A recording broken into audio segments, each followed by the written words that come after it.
Hi guys! Welcome to Mami Teens Vlog. Nag-family outing nga po pala kami sa Agno, Pangasinan. From Caloocan to Pangasinan. Mahaba-habang biyahe pero sulit na sulit kasi napakaganda ng view, napakaganda ng lugar, at napakaganda ng dagat. Natin guys ng vitamin C in sea, ocean sea. Mahaba-habang biyahe namin guys. Cavite to Caloocan, and then Caloocan to Pangasinan. Ganun biyahe namin. I think umalis kami dito sa Cavite 2:30 at dumating kami doon mga 6:30 sa Caloocan. Tapos nagbiyahe kami ng I think mga 1:30 na yun eh. Kasi mga 11 guys, naggayak-gayak na kami. Tapos dumating yung jeep na sasakyan namin magto 2 AM na. Grabe guys. Ang tagal ng paghihantay namin sa labasan. Tapos, nung jeep na inarkla namin, ay hindi kami kasya lahat. Kaya buti na lang, may another jeep pa silang extra. Kaya yun, bali 3 sasakyan kami. 2 jeep at 1 van.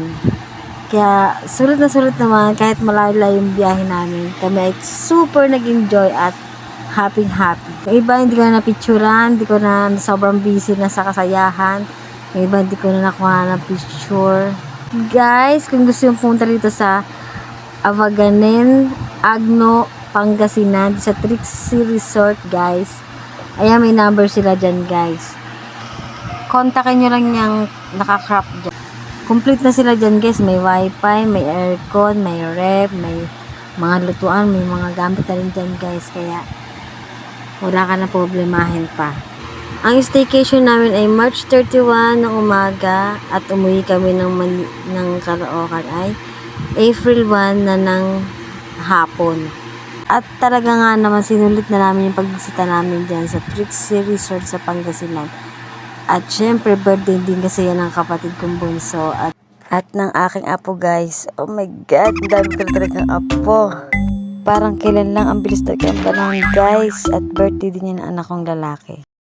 Minsan talaga guys, kailangan natin mag-relax para healthy yung ating mind, healthy yung ating body. Happy lang guys. Huwag tayong masyadong magpaka-stress. Always smile and always thanks to God because He's always guide us. So guys, hanggang dito na ang aking pag-vlog. Thanks for watching. Please like and subscribe Mami Teens Vlog. Bye!